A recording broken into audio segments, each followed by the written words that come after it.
Hi, guys. Okay, so we're going to read our next chapter. It's chapter 2 in part 2. So let me pull it up and then I'll turn my screen off.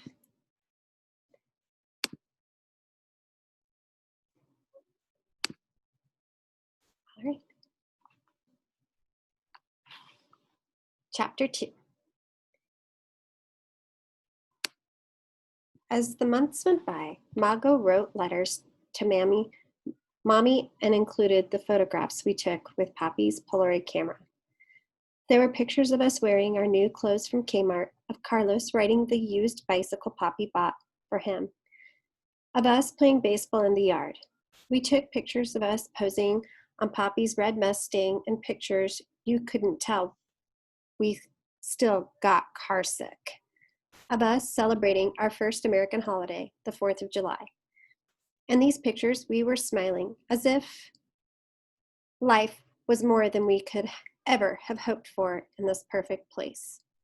Through the pictures, we wanted Mommy to see we were doing great and she shouldn't worry. We never told her about Papi's dark side. We didn't tell her that sometimes when he drank too much, he would yell at us and hit us with his belt. That was our secret. In the white area of the pictures, Mago always wrote, "To our beloved mother, whom we love and adore, despite everything, your children, Mago, Carlos, and Reina." Throughout the summer, I looked forward to starting school. I couldn't wait to meet my teacher, make friends, get my own books. Mila said teachers here in the US didn't hit their students like in Mexico. Best of all, she said my teacher wouldn't yell at me for being left-handed.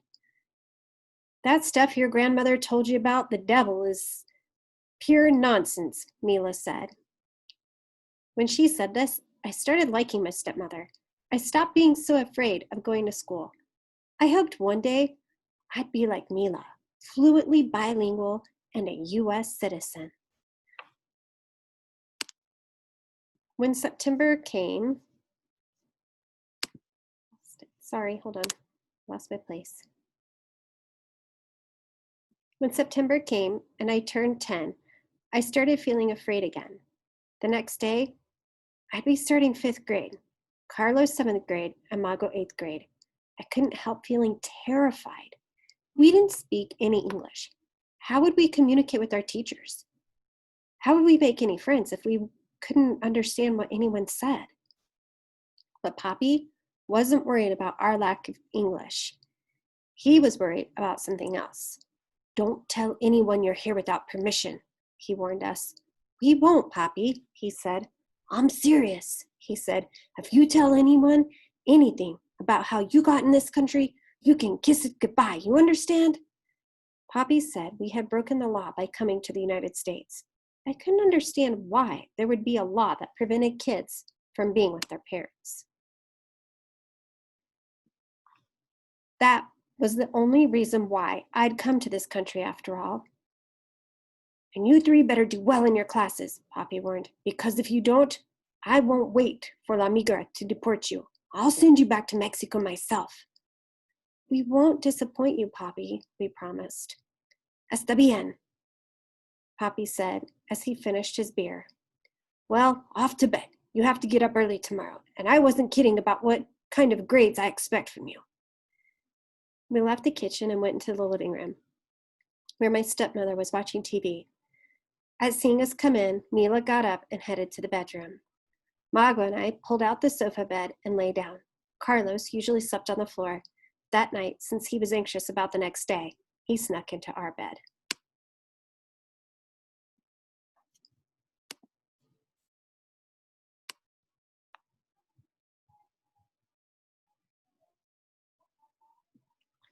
We huddled together while we listened to a helicopter flying very close to the apartment.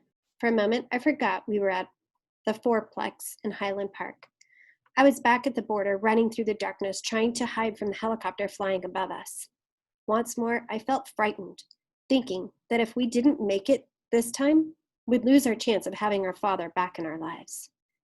"It's okay, Nana," Mago said, putting her arm around me. I I snuggled against my sister, and the roaring of the helicopter faded away.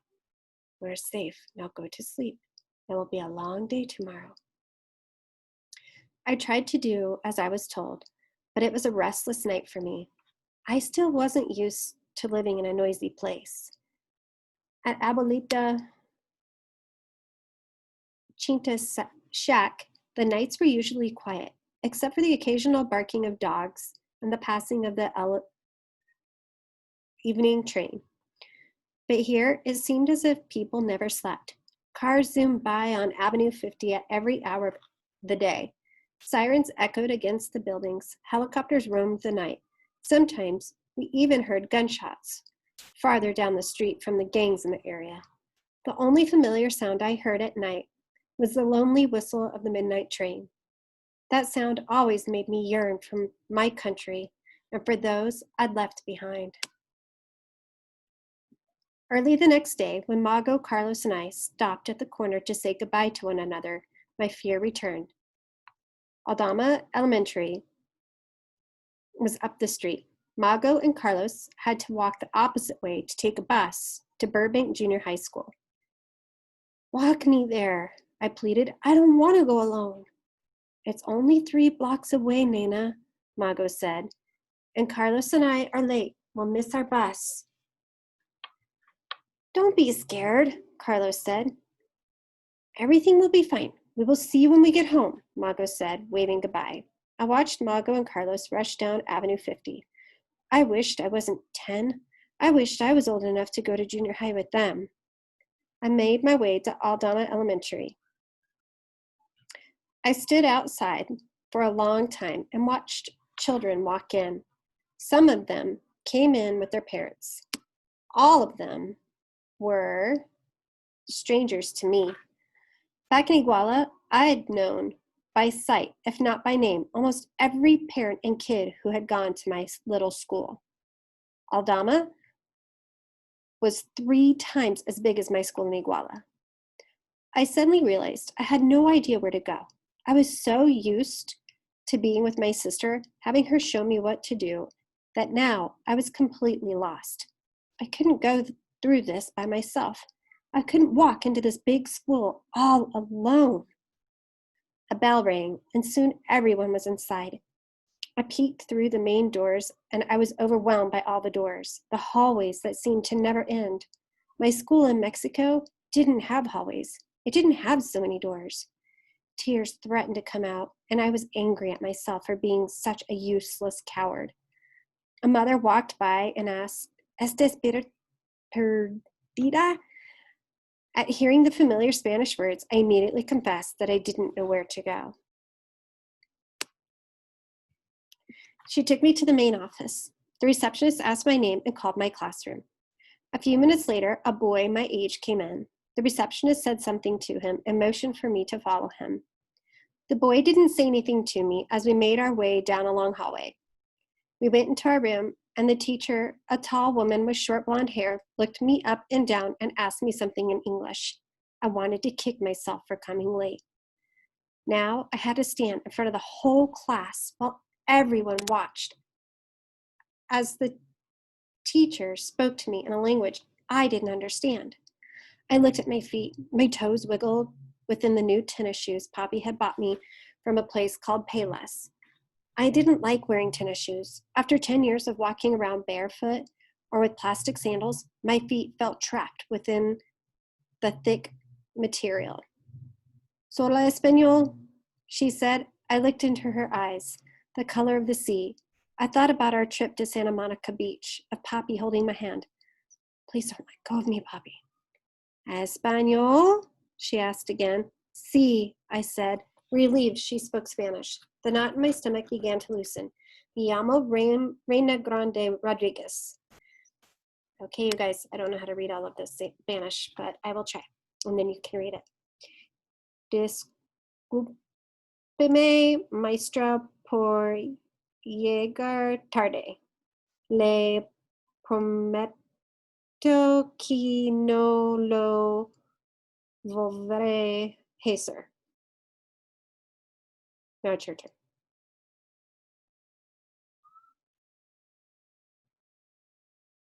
All right, hope that was enough time. She shrugged and smiled. No entender mucho, she said. Oh, I said, disappointed that she didn't speak much Spanish. She pointed to a table at the corner of the classroom and gently pushed me forward. I headed to the table. There were 4 other students there and a young man. He had black hair that was spiked with so much hairspray it looked as if he were wearing a push broom on his head. He had a very skinny neck and a big Adam's apple that went up and down like a yo-yo when he swallowed. I'm Mr. Lopez, he said in Spanish.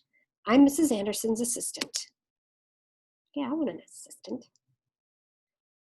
He had us introduce ourselves and asked me to go. First, me llamo Reina Grande Rodriguez, I said. He glanced at his roster and then looked at me. Here in this country, we only use one last name. See here? He said, showing me the roster. You're enrolled as Reina Grande. But I'm Rodriguez too, I said. It's my mommy's last name. He asked me to keep my voice down so I wouldn't interrupt Mrs. Anderson, who was speaking to a class of about 20 students. I wanted to tell him I had already lost my mother by coming to this country. It wasn't easy having to also erase her from my name. Who am I now then? I'm sorry, Mr. Lopez said. The way things are done in this country, from now on, you're Reina Grande. The students at my table laughed. One of them said in Spanish, but she's so little, how can she be a queen, and a big one at that? Mr. Lopez told them to not tease. He asked them to introduce themselves next. There was Gil, Maria, Cecilia, and Blanca. They were from Mexico, like me, except for Gil, who was from someplace called El Salvador. I didn't know where that was, but he spoke Spanish too. For the rest of the day, I stayed at the table in the corner. Mr. Lopez taught us the alphabet in English. It was difficult to pay attention to him. Mrs. Anderson was speaking loudly to her students, and it was hard for me to hear Mr. Lopez. Most of those kids looked just like me. They had brown skin, black hair, and brown eyes. They had last names like Gonzalez and Garcia, Hernandez and Martinez, and yet they could speak a language I could not. Whatever Mrs. Anderson was teaching the other students, it wasn't the alphabet. She wrote words on the board that I couldn't understand. I watched her mouth open and close as she talked. I wished I could understand what she was saying. I wished I didn't have to sit in a corner and feel like an outsider in my own classroom. I wished I wasn't being taught something kids learn in kindergarten. Reina, pay attention, Mr. Lopez said. Now repeat after me. A, B, C, D, E, F, G. By the end of the day, I still hadn't fully memorized the alphabet and the numbers in English. I walked back home feeling scared. I thought about our trip to the beach, Poppy holding my hand. If I didn't do well in school, I wouldn't make Poppy proud. It still hurt me that he hadn't wanted to bring me at first. And because of that, I was desperate for him to one day say, Jata, you have made me a proud father. I'm so glad I didn't leave you in Mexico and instead brought you here to be with me. But he wouldn't say that if I didn't learn.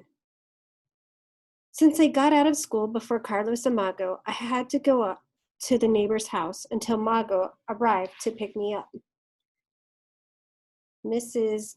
Giano lived across the street from us. She was an old lady with hair like cotton and eyes the color of my birthstone sapphire. Her sweet smile reminded me of Abuelita Chinta, although she wasn't missing any teeth like my grandmother. She didn't speak much Spanish, but she spoke Italian and English. She was the first Italian I'd ever met. When she opened the door, she said, Buongiorno, bambina.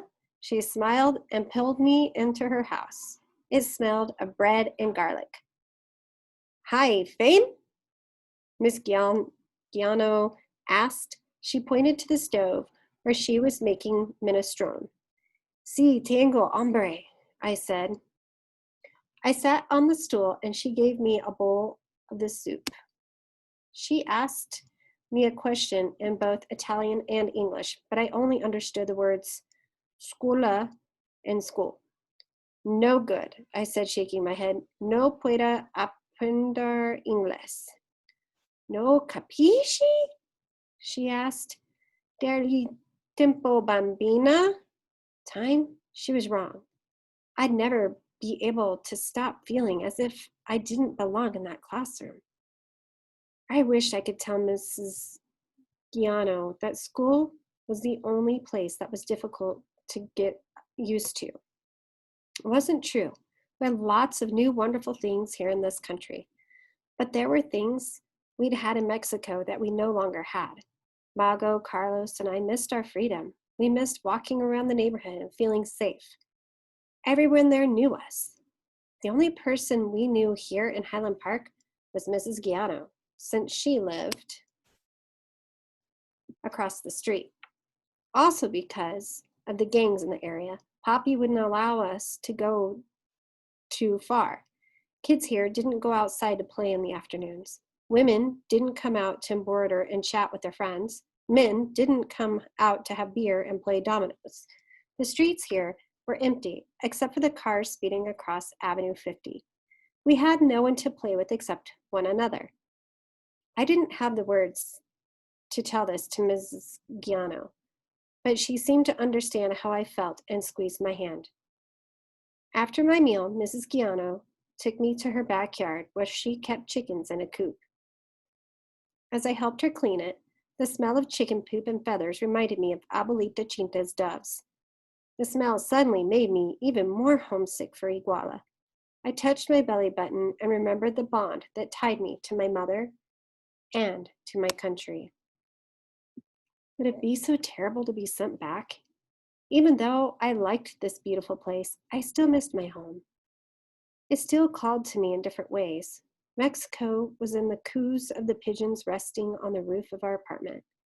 They reminded me of Abuelita Chinta's shack and waking up to the cooing of her doves. Mexico was in a cup of hot chocolate.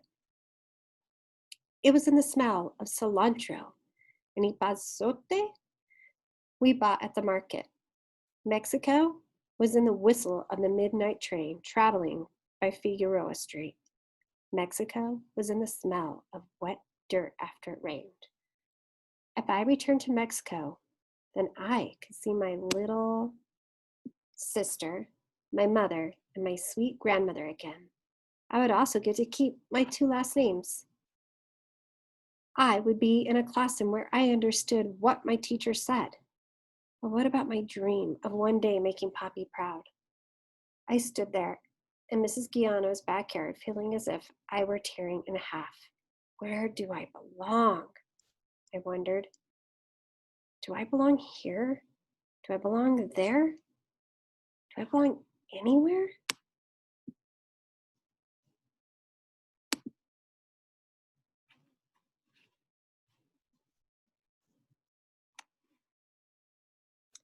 Lots of conflict in that one. I can't wait to hear how you guys feel and what you're thinking about this chapter.